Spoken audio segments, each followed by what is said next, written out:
हर हर महादेव, जय भोलेनाथ। नमस्कार, मैं साधना पांडे मार्गदर्शन पे आपका स्वागत करती हूँ। दोस्तों, मैं बात करूंगी बसंत पंचमी के बारे में। बसंत पंचमी का त्यौहार किस दिन मनाया जा रहा है, पूजा करने का शुभ मुहूर्त क्या है, बसंत पंचमी से जुड़ी हुई इतनी महत्वपूर्ण जानकारियाँ आपको देने वाली हूँ जो कि निश्चित रूप से जीवन में चमत्कारी परिवर्तन करने में बहुत ज़्यादा हद तक मददगार होगी। दोस्तों, एक चीज़ आपको बताने वाली हूँ कि बसंत पंचमी जो होता है, आप सभी को ये चीज़ तो पता ही होगी कि आज के दिन माँ सरस्वती का जन्म हुआ था। इनके प्राकट्योत्सव के रूप में हम बसंत पंचमी मनाते हैं। बसंत पंचमी का महत्व जो होता है वो कृषि वर्ग से जुड़े हुए लोगों के लिए भी बहुत ज़्यादा महत्व रखता है। जो लोग कला क्षेत्र से यानी कि नृत्य, गायन, अन्य कलाओं से जुड़े हुए लोग इस बसंत पंचमी के त्यौहार को हर्षोल्लास के साथ मनाते हैं। लेकिन एक चीज़ का आपको ध्यान देना होगा दोस्तों, कहा जाता है कि बसंत पंचमी का त्यौहार सिर्फ कला वर्ग से जुड़े हुए लोग मनाते हैं। लेकिन एक चीज़ अटल सत्य मैं बता दूं कि कला वर्ग से जुड़े हुए लोग तो इनका पूजन करते ही हैं, लेकिन जीवन के हर क्षेत्र में हर समय माँ सरस्वती की आवश्यकता हम सभी को पड़ती है। तो इनकी पूजा आज के दिन न सिर्फ छात्रों को करनी चाहिए, ना कला वर्ग से जुड़े हुए लोगों को करनी चाहिए, बल्कि हम सभी को करनी चाहिए। स्त्री, पुरुष, बच्चे, जितने भी लोग हैं सबको माँ सरस्वती की पूजा आराधना करनी चाहिए। शास्त्रों की बात करें तो उसमें यह भी कहा गया है कि यदि आपको माँ लक्ष्मी चाहिए तो सबसे पहले सरस्वती का अध्ययन करना चाहिए। यह भी कहा जाता है कि बीरबल जो है इतनी तीक्ष्ण बुद्धि, कुशाग्र बुद्धि का क्यों हुआ था, क्योंकि वो माँ सरस्वती की पूजा आराधना करता था, हमेशा उनके मंत्र का जाप करता था। वो मंत्र आप इस वीडियो में जानेंगे। ये एक चीज़ और आपको बताऊं कि हर क्षेत्र में हर समय आवश्यकता इसलिए पड़ती है कि मान लीजिए आप जो है कि परिवार के मुखिया हैं, तो आपको कोई ऐसा निर्णय लेना होगा तो उसमें भी बुद्धि विवेक की आवश्यकता होगी। तो मेरे साधारण शब्दों में कहने का ये अर्थ है कि जीवन के हर समय हर पल जो है माँ सरस्वती की आवश्यकता होती है, क्योंकि वाणी की देवी है।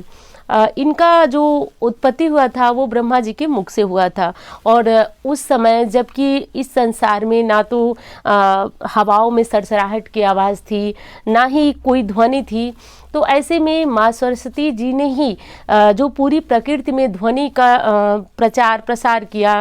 प्रचार प्रसार का अर्थ हुआ कि ध्वनि का जो है विस्तार किया। उन्हीं के माध्यम से ध्वनि यानी कि जो आवाज़, ये सारी चीज़ें माँ सरस्वती के ही कृपा से उत्पन्न हुई है। तो इस चीज़ को समझना चाहिए। कभी कभी आप लोग देखते हैं कि उम्र में बहुत बड़ा होने के बाद भी कोई व्यक्ति बहुत ज़्यादा तजुर्बे वाला होता है, और साधारण तौर पे हम उसको कह ही देते हैं कि इनके ऊपर माँ सरस्वती की कृपा है।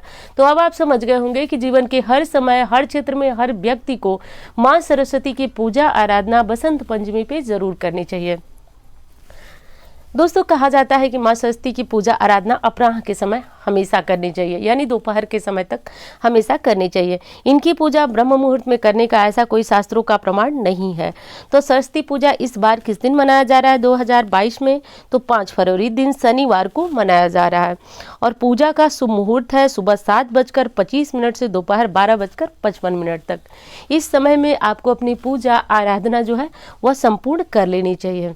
अब दोस्तों, करना क्या होगा सरस्वती पूजा के लिए? पूजन में आपको विशेष ये करना होता है कि इसमें पीले रंग के वस्त्र हम धारण करें तो बहुत श्रेष्ठ होता है। पीले रंग के फूल, पीले रंग के पकवान इत्यादि चढ़ाए जाते हैं। यदि साधारण विधि से बताऊं तो आप माँ सरस्वती की घर में कोई भी जो फोटो मूर्ति हो वहाँ पे रख लें, अपने पूजा स्थान पे। इनको केसर का तिलक लगाना बहुत श्रेष्ठ माना जाता है, तो ये लगा लें। और इसके बाद माँ सरस्वती को पीले चावलों का भोग आज के दिन विशेष लगाया जाता है। पीले चावल यानी कि गुड़ और केसर इत्यादि मिला करके चावल पकाए जाते हैं। ये चावल माँ सरस्वती को विशेष रूप से चढ़ाए जाते हैं। तो आज के दिन इस विधि से आप माँ सरस्वती की पूजा आराधना कीजिए।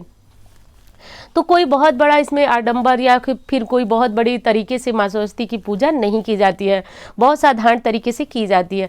अब गृहस्थ धर्मियों के लिए एक उपाय बताती हूँ कि घर में सरस्वती के साथ साथ अन्नपूर्णा की कृपा बनी रहे। इसके लिए आज विशेष उपाय किया जाता है कि शाम के समय जो भी आप भोजन में पकवान बनाते हैं, वैसे बसंत पंचमी का पर्व जो है वो कुछ न कुछ पकवान बनते ही बनते हैं।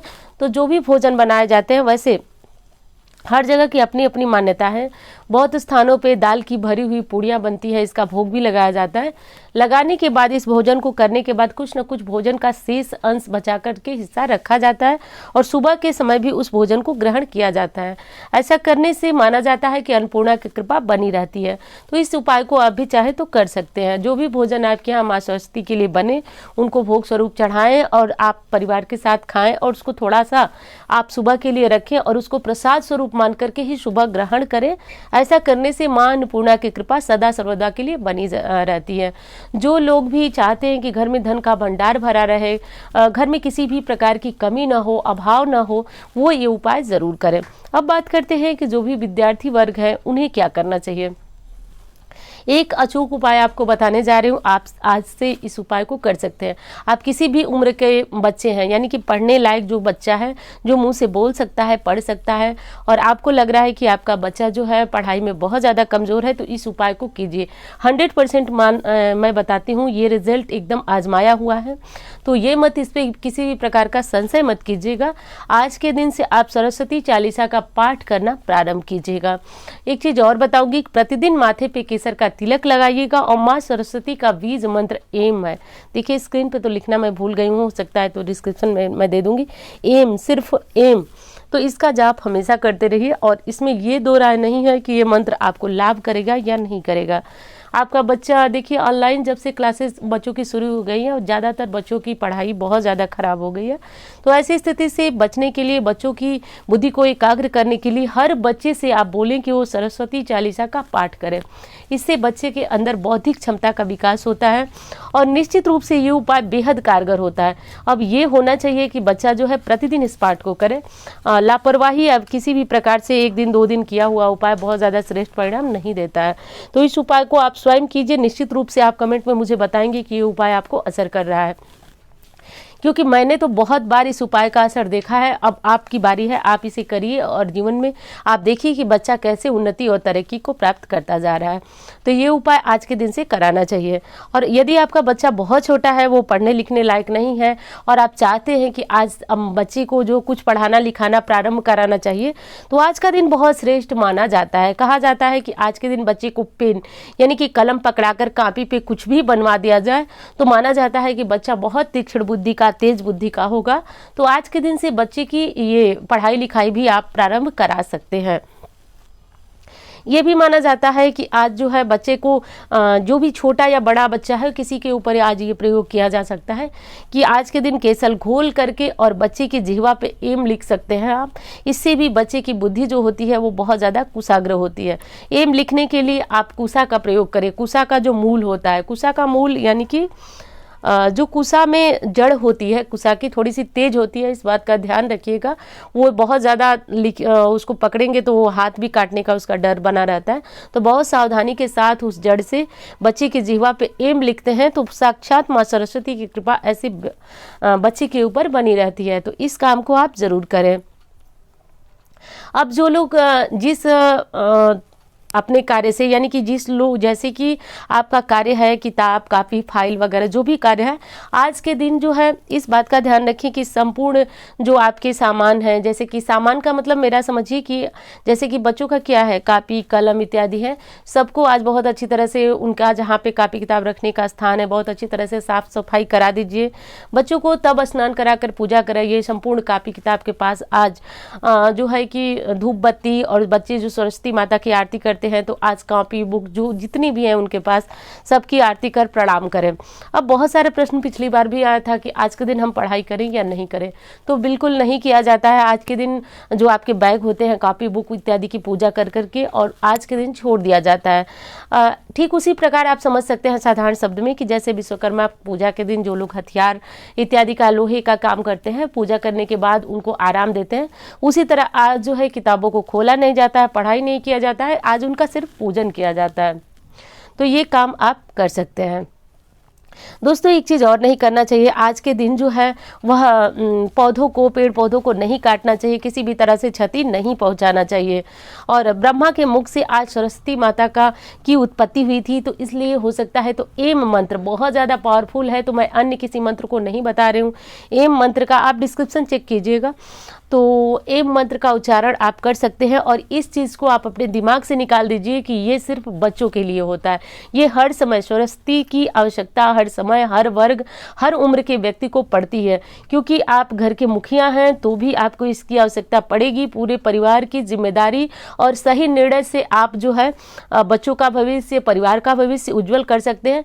तो इसलिए आप सब साथ मिलकर आज सरस्वती आवाहन करें, उनका पूजन करें, इस काम को करें। और स्क्रीन पे देख रहे हैं पीले चावल, तो ये पीले चावल आज जरूर भोग में बनाएं। पीले हलवे यानी कि बेसन का हलवा भी बनाया जाता है। वैसे विशेषकर पीले चावलों का महत्व बहुत ज़्यादा माना जाता है। आज के दिन कोई भी ऐसा कार्य किया जा सकता है जिसमें कि आपको लगे शुभ अशुभ का चक्कर आपके जीवन में बना हुआ है। तो आज के मुहूर्त को अबूझ मुहूर्त कहा जाता है। ये भी कहा जाता है कि आज का मुहूर्त किसी ब्राह्मण, किसी पंचांग को में दिखाने की आवश्यकता नहीं होती है। आज बिना ब्राह्मण को मुहूर्त दिखाए आप जैसे कि गृह प्रवेश कर सकते हैं, विवाह शादी भी हो सकती है, या फिर पहली बार जो लड़कियां मायके जाती हैं या फिर ससुराल आना है, तो ये सारे कार्य आज के दिन हो सकते हैं। बच्चों की पढ़ाई मैंने बताया ही कि आज के दिन से प्रारंभ कर सकते हैं। आज के दिन से वसंत ऋतु का प्रारंभ भी माना जाता है। वसंत का अर्थ जो होता है वो सौंदर्य होता है, तो ऐसा माना जाता है कि प्रकृति अपनी संपूर्ण कलाओं से युक्त होती है। तो वसंत ऋतु का अपना ही महत्व होता है, आप सभी ये बात जानते भी हैं। तो एम मंत्र जो है वो आज के दिन बच्चों को ज़रूर जपवाइए, क्योंकि मैं जानती हूँ बहुत सारी मम्मी लोग का जो कमेंट भी आता है कि बच्चे नहीं पढ़ाई करते हैं। आप मेरे बस यही दो मंत्र, दो चीज़ आप ध्यान दीजिए। पहले बच्चे को एम बोलना सिखाइए और हमेशा बच्चे से कहिए कि जब भी वो पूजा करे न करे, किताबें खोले तो उस समय किताबों को प्रणाम करके कीजिए इस काम को। दूसरी चीज़ कि बच्चे से आज के दिन जो भी हो सके उसके हाथ से पूजा ज़रूर कराइए और आज से ही सरस्वती चालीसा पढ़वाना शुरू कर दीजिए। बच्चा बहुत छोटा है, नहीं पढ़ सकता है, तो बच्चे की मम्मी भी पढ़ सकती हैं बच्चे के लिए संकल्प करके। और यदि वो भी नहीं हो पाता है आपसे, तो पूरे घर में आज सरस्वती चालीसा चला करके आज से प्रतिदिन का ये नियम बना लीजिए कि ये काम आप कर देंगे। आपको फर्क बहुत कम समय में ही देखने को मिलेगा। बार बार कह रही हूँ, ये आजमाया हुआ उपाय है, बहुत शीघ्र इसका परिणाम मिलता है। तो दोस्तों, वसंत पंचमी से जुड़ी हुई ये जानकारियाँ आपको कैसी लगी ये बताइएगा ज़रूर, और यदि अच्छी लगे तो एक लाइक ज़रूर कीजिएगा और चैनल को सब्सक्राइब कीजिएगा। और इंस्टा पे और फेसबुक पे आप जो है मुझे ज़रूर फॉलो कीजिए। मेरी आईडी यहाँ पे आपको दिख रही है, वहाँ से इसका लिंक भी मैं डिस्क्रिप्शन में डाल दूँगी, तो आप वहाँ से मुझे फॉलो कर सकते हैं। और उम्मीद करती हूँ जानकारी आपको बहुत पसंद आएगी। मिलती हूँ इसी तरह के वीडियो के साथ। धन्यवाद।